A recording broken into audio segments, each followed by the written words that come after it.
Hello ninjas and ninjettes, and welcome to another episode of the Exposure Ninja Digital Marketing Podcast. My name's Tim Cameron Kitchen, best-selling digital marketing author and head ninja at Exposure Ninja, which is a digital marketing company in the UK. This show is all about helping you to generate more leads and sales from your website. And in this episode, I'm joined by Hemmel Amrania. Now, Hemmel's actually a fan of the Exposure Ninja podcast. He's been listening since the beginning. And from listening to that and being on one of our SEO courses, he started putting together a business in his spare time. Now, this business that he set up in his bedroom in his spare time while he worked full time, now this business started doing pretty well. And at one point he was making 4 to 5K profit per day from his bedroom with no costs, right? Awesome for him. And what he was doing to do that was going a little bit over to the dark side with Google Adwords. In fact, he was very much in the dark side with Google Adwords. So once I heard this story, I can't resist. I love a bit of the dark side stuff. So we brought him onto the podcast to talk about how he got this AdWords campaign performing so well on what was essentially banned products. Now, even if you're not interested in going over to the dark side yourself, firstly, you're going to be curious like me, right? And then secondly, there's some really important lessons here that can translate to any Google AdWords campaign, or in fact, any marketing campaign, because there's some really important stuff about conversion for e-commerce. He was getting his conversion rate up to 30% for e-commerce, which is awesome. So he takes us behind the scenes of this stuff, explains exactly how he did that. And he also mentions at the end a course which he's set up and which he runs. Now, this course, you can get the recordings, and if you go to the website or whatever, you can go and buy the ordinary course. He's actually put together a special deal for Exposure Ninja podcast list, where he's included a separate module which goes into all the really in-depth stuff that we talk about in the podcast, such as the single keyword ad groups, the bid stacking, and really optimizing the life out of your quality score to drive down your CPC as much as possible. So if you want to get access to that course, then you have to go to googleppcacademy.com/ninja. But anyway, enjoy the episode, enjoy Hemmel's story, fantastic, very entertaining story, and very bright guy.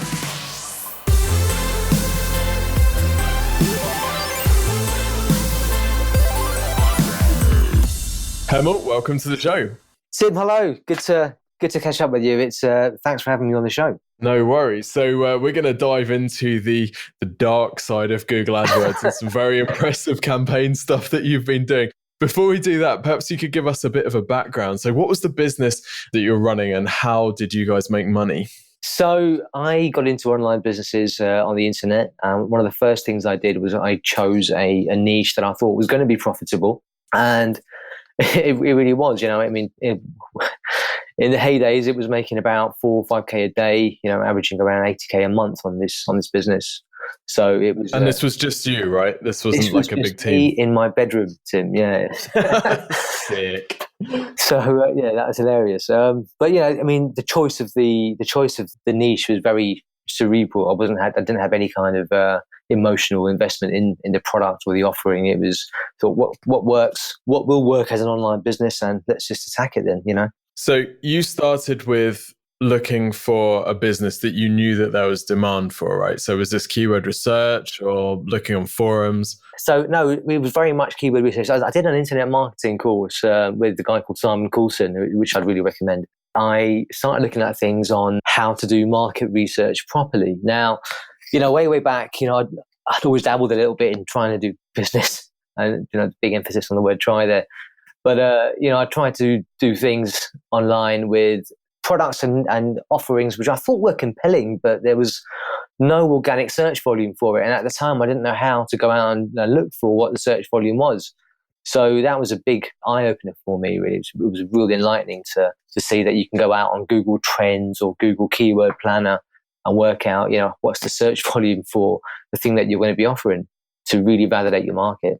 So the business that you settled on, we don't want to mention the specific business or the niche, and there's a perfectly legitimate reason for this. It's not because it was anything shady or dark, but I should just preface that we're not going to talk about the specific URL, and actually, of course, the website's no longer up anyway, is exactly. The website's no longer up, no. But you know, it's basically a health supplements business. I discovered a little opening in the market. There was some competitors. I did some backlink analysis on, you know, just to see if I was going to be doing SEO down the line, how would it perform? Could I even compete? And at the time, I thought, it's great. It's looking okay. Let's go for it. The whole thing was very, I'd say again, it was really cerebral. It was, does this make sense on paper? Will it work as a business? So you picked the business, you picked the particular supplements that you wanted to sell. And they were being drop shipped. Yeah. So the drop shipping business essentially. Got it. So you didn't have to keep any stock at all. Very, very low costs for you. Really super low cost. Yeah. So there's lots of people out there who start drop shipping businesses that never get that first sale, right? They're not selling anything of enough value and they don't have a marketing channel. How did you begin to start selling and before you started getting hardcore in AdWords? So at the time of sort of market validation, really, what I was going to do was go out there and look for suppliers on the internet who would be able to supply direct to the customer. And, you can do this. You can go out there online and look for this. Just Google it. And I'm sure whatever product you're offering, there will be somebody out there who would be able to manufacture it and ship it for you, for your customers. I know it sounds a little bit daunting at the beginning if you've never encountered anything like this, but just as a bit of for my second online business, I was doing something else. It was a high value product. It was a desk office based type product. I had selected the market, actually made phone calls to various suppliers, and within 20 minutes of having the idea, I had established a contract with a supplier. Within 20 minutes, I did it in my lunch hour at work, and it was along with a friend of mine. So it's perfectly possible.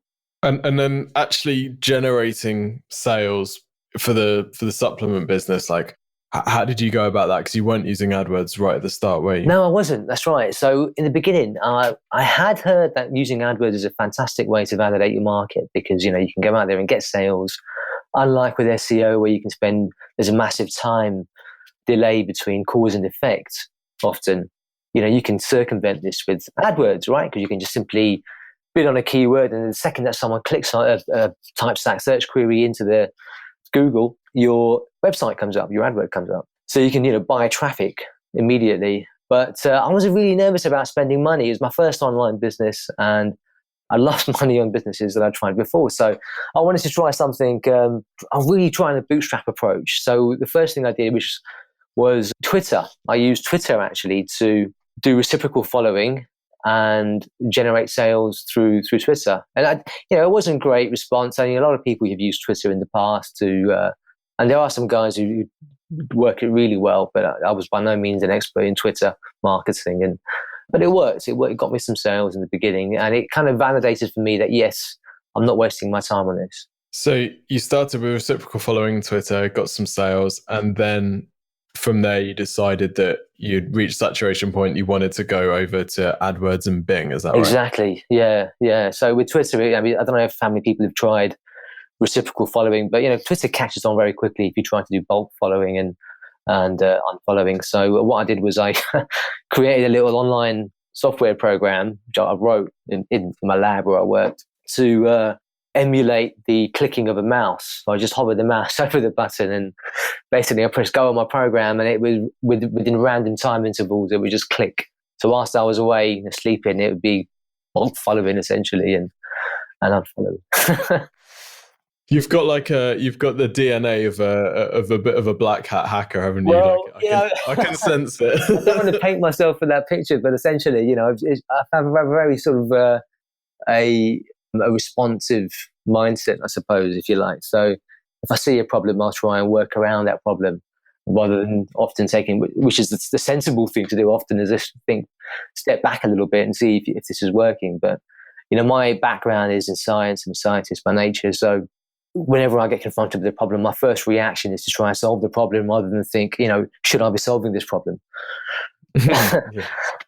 Yeah. In this case, it worked for me with this business. It worked really well. Okay, so take us through your early steps with AdWords. How did it go from the start for you? So my past with AdWords is pretty tumultuous. Yeah. What I was doing was bidding on keywords that I hadn't realized at the time were restricted. And some of the copy that I was using in my website at the time, it was restrictive. But the problem is Google didn't tell me that when I was bidding on the keywords. So what it would do, I would bid on these keywords, and it would be ticking away happily for a couple of weeks, and then all of a sudden I get stung with a ban. saying that you've violated some of Google's policies. And I wasn't quite. It was a bit unfair, I thought, because you knew what I was selling. Here's the website. Here's the copy. Obviously, at the time, I hadn't realised that it doesn't take much to circumvent Google's algorithm in detecting these things, and essentially afterwards, Google always does a human review generally to make sure that you're not violating their policies. So I've been stung a few times with that, but every time it happened, I come up with a new workaround, changing domain, changing hosting, changing MAC address, etc. Using VPNs to mask your IP address and things like this. But down the line, the AdWords thing was growing really, really well. I had a great product. It was. I had good support structure behind me as well with a supplier. They were shipping things on a timely basis. Yeah, that was my past with AdWords. It was lots of ups and downs, really. So you managed to get one account consistently, not being banned, is that right? Or correct, were you just correct, yeah. So accounts? This is how it works. So you have some keywords that are restricted, and Google will assess your website algorithmically to discover if you are selling anything that you shouldn't be selling. So you can't, the website that you declare to your Google AdWords account, you can't have that violating Google's policies, because eventually you will get caught out. So the thing is to do there, and this is for educational purposes only, if I'm going to stress. Of course, don't try this at home, kids. Right, so what you want to do, if you do want to go down that route, is you want to come up with something fairly innocuous that's not going to, still fairly compelling to the user, but essentially once they click through the website after they've landed on the page that you've set up on AdWords, and you then funnel to a different website down the line where the user happily discovers these things that you're selling, which won't trigger Google's algorithm. But I've got to say, down the line, if somebody does dig deep, and if somebody in Google AdWords carries out a human review and they try to purchase something, then of course, I wasn't even aware at the time what I was doing was even naughty. I was just responding to the ban, I love it. So you were bidding on keywords that were restricted. You needed to have copy on your site in order to sell the products, which would contravene Google's AdWords guidelines. So you put a page in between that didn't contravene any guidelines at all, and then people just click through, then they get to the stuff that they want. So how did Google not pick up on this? Well, eventually they did, and it took a while. I mean, you got to remember, when Google have got thousands of accounts to review, so fine, you can get through the Google's algorithm. It's not going to trigger straight away, but then somebody will eventually down the line carry out a test purchase. And it happens, unfortunately, it will happen. So my feeling is, with all of these little black hat strategies, is there's a very short lifetime. And, what I'm trying to do now is grow a business from the ground up, just like yourself, Tim, really, where, it's all white hat now. So, everything I'm doing now is 100% above board. And, I don't want to risk my reputation or anything like that either. So, yeah, it's one of those, isn't it? These sorts of businesses, you just got to make hay while the sun shines. I think so, and black hat stuff is seen everywhere. You're a big SEO expert yourself. I'm sure you've seen things appearing on Google page 1, even though they've got a domain score and a page authority of 1. And you think, how have they done this? No inbound links. You're like, no inbound links. Yeah, and the only reason they've done this is because somehow they've figured out a little tweak with some hosting type masking thing going on where there's some kind of, it is still a link farm essentially, but it's somehow Google doesn't pick up on it. But again, it's a very short lifetime. Those sites that you do see on page 1 that have no credentials will go down eventually. No doubt about it. So perhaps you could take us through the numbers during the heyday when things were going well before it all got shut down, because they are really staggering, and there's some really useful white hat lessons in here about conversion rate as well, isn't there? I think. Yeah, so I'm happy to talk through the strategy with you, and the strategy really takes nothing away from the AdWords. Well, it's in terms of, so the strategy doesn't take anything away from the black hat side of things. It's a totally unrelated thing. The strategy that I was using to grow the account was a very sound white hat strategy, right? It was just using sound principles really to grow the AdWords account. The black hat stuff was just to hide the domain, essentially. Nothing more to it than that. With the ad spend, I was spending around £200 a day, and that was resulting in around 80 or so conversions per day. Each transaction value was roughly around £40 to £50. So, you can do the maths there. But essentially, I was earning around £4,000 a day with an ad spend of only £200 a day, which is not bad, right? Not bad from your bedroom, mate. Not bad. No. Yeah. There were some things that I was doing there at the beginning. The conversion rate right at the beginning was really quite low. It was around 1%, 2%, which, is very much industry standard. And then over a series of optimizations, I managed to get this up to around 30% conversion rate, which was pretty good. And that's 30% on a purchase, right? Yes, correct. Yeah. So all I was doing was purchasing. So you could say my CPA is around £2.50, right? Where really the CPA is equivalent to the cost per conversion, right? Because my acquisition is a conversion to sale. So you're getting a cost per sale of £2.50 on a £40 to £50 sale. This is it. So this is now looking like the good old days of AdWords about 10 years ago, where clicks were costing around a penny a click.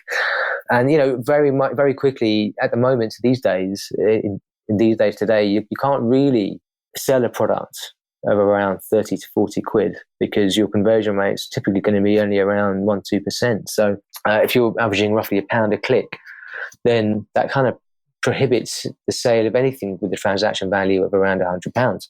This is quite a unique thing here, where I was trying to sell a product that's quite a low value, low transaction value product, and still making a profit on per sale. So talk us through some of the conversion lessons that you learned getting it from 1% to 30%.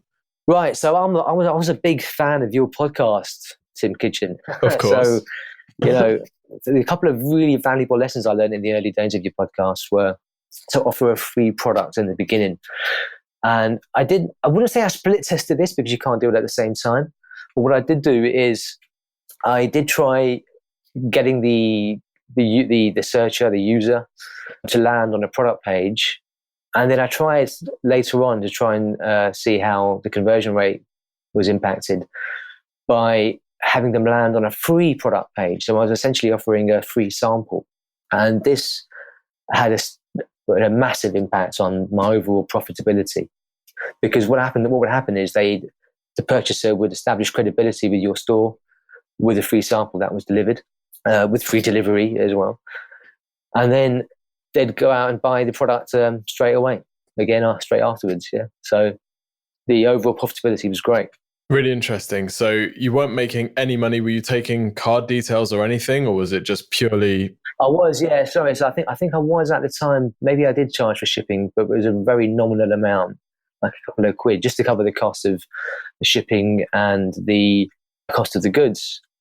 So I was covering my costs, but what I was doing there was essentially lead generation, because 90% of those people came back for a repeat purchase. That's awesome. You also mentioned that you use live chat as well. What happened when you added live chat? Yeah, so when I added live chat, my conversion rate improved dramatically. Yeah, because straight away you got to realize that the industry I was in was particularly shady, perhaps maybe. So the fact that they had somebody to talk to immediately if they were on your website meant that you could quickly establish credibility and dispel any concerns they might have. So my conversion rate improved dramatically by having that on. So people would land on your product page from the Google Adwords interface, and then once there, they might have some questions they would ask about delivery, dispatch, etc. And they'd go onto the live chat where I'd respond, and that I'd secure the sale. That's awesome. And it's not just quote unquote shady industries that live chat works for. We actually recommended. Not at all. Absolutely. I mean, I've got the stuff I got straight from your podcast. So all your live chat thing worked wonders. The free sample thing worked wonders. This was, I think, one in your early days of your podcast. So maybe you mentioned it. So yeah, look, I've got to say thanks there as well for some of the education there, Tim. Cool. I'll send you the bank details for the commission. That's awesome. So once you had this, you had the AdWords campaign running, you had the landing page converting on the free product plus shipping. What were you doing inside AdWords to continue to improve the efficiency? Because I'm guessing you didn't just sit down and put your feet up, right? No, look, I mean, bad things happen when you walk away from AdWords, right? So that's such a good quote. yeah. So my sort of motto there, I lived by waking up in the morning, even before going to work, because I still had a day job at this point. Still do have a day job. What I was doing was logging in every morning and just going through my account, going through the search query report in particular to identify negative keywords to try and improve my click-through rate.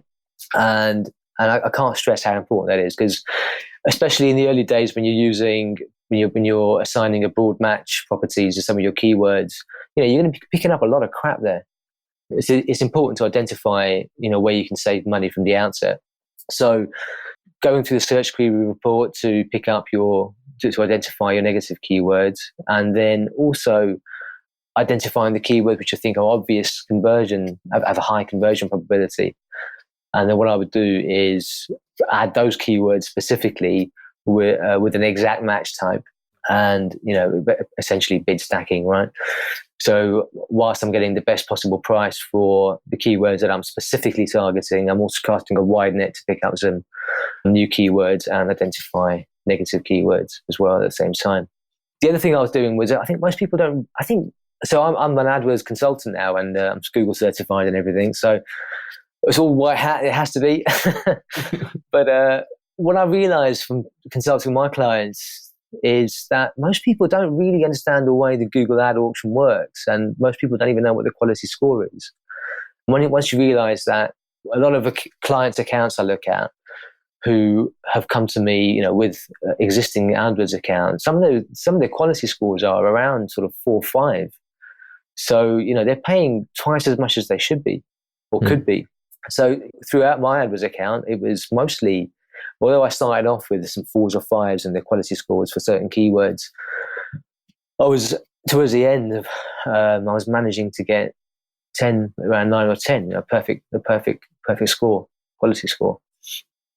And this was done through a little well-known strategy, single keyword ad groups, which isn't really, it's termed as an advanced strategy. It's nothing difficult really, but I think you have to understand the rationale behind the way it works in order to use it effectively. So you have to know how the quality score is calculated, how it works, how the ad auction works. So, I did spend a lot of time learning how to do AdWords, and that was really useful for me, because I kind of have a very scientific approach to things. I have a data-driven mindset. So rather than making decisions based on hunches, I'd look at the data and make decisions. I love that, and I'm getting that from you. You've actually, we'll talk about it at the end, but you've actually put together a bit of a training course, haven't you, on things like bid stacking, this ruthless optimization of quality score, single keyword ad groups. Yeah, absolutely. Yeah. So I have lectured often at some internet business schools, and I've put together a course which was filmed when I was delivering a course for Simon Coulson, actually. And this was filmed. It's been put together as an online course now, and I've added on an extra module, an advanced AdWords strategies course for people who really want to boost their performance in their AdWords campaigns. And this is a special offer. This is on special offer for all of the Exposure Ninja listeners. Cool. So we'll talk about that a bit at the end. Sure. Another thing I wanted to ask you about, Hemmel, was your upselling, because quite common in the free plus shipping model is that once people have filled in their info, they might have purchased the shipping or whatever, there's then some kind of upsell. This is something that you used, isn't it? And maybe you could take us through some of the examples of the upsells that you used. Yeah, absolutely. So what I was doing, it's very difficult in the way in the early days of when I started learning about upselling, I was a little bit confused because I had only one product to offer. But it's absolutely fine, because if you've got a product that you can offer a variation in terms of the quantity. So that's exactly what I did. I got this from one of Russell Brunson's teachings. Actually, he had a supplements funnel or something, and he had a similar kind of setup where he was selling one product, and he implemented a funnel where he was upselling further quantities of the exact same thing. And it worked out to be really effective for him. So I tried to emulate this in my website, where I installed an upselling funnel. I think it might even be a WooCommerce plugin or extension or something like that. And at the checkout, they'd be offered a discounted product, a discounted price for extra quantity. So I was doing the upselling there. But the other thing I was doing, Tim, which I learned from a guy called Ben Brophy. It's an exits intent pop-up. So as you hover your mouse around the screen, and then as it starts drifting towards the back button, then they get presented with a pop-up with an exclusive discount code or something like that to bring them back to try and complete the purchase. And I actually noticed you were doing that on your Exposure Ninja website, Tim, as well. Yeah, we do. We actually used to have a webinar which we would only fill through exit intent pop-ups. And it was one of our best converting things. Yeah, I think it works wonders. Absolutely. So what sort of difference would you say that the exit intent and I'm really interested in the upsell had to the average order value? Well, the average order value was around £20 actually. But the average transaction value was £40 simply on account of doing this upselling. Wow. Yeah, so I was effectively doubling the transaction value. Yeah. Oh yes, I was offering more quantity, but it was so cheap anyway for me that it made no difference really to the bottom line. So actually, I was almost doubling my profit just by having the upsell, which most people would do once they'd established credibility with you, because once they've been presented with a free sample and they'd received it, you'd effectively establish credibility 100%. Because what person on the planet would go out there and offer them these things for free? That's true. That's really interesting that it had. I can't stress how important that was. Yeah, I can't stress how important that was. Okay, so this was running nicely, and then it started to go pretty south, didn't it? It did. What I didn't realize at the time was, whilst I was, I'd worked out a solution with Google Adwords. Unfortunately, payment processors took objection to certain classes of products as well. So this resulted in a few fines from, I'm not going to name any names because I'm probably not allowed to do that. And also they might catch up with me. So, I'd have £50,000 worth of fines to him. So, and this is at a time when I was making some seriously good money. Just before I started making the good money, actually. So it was a bit concerning.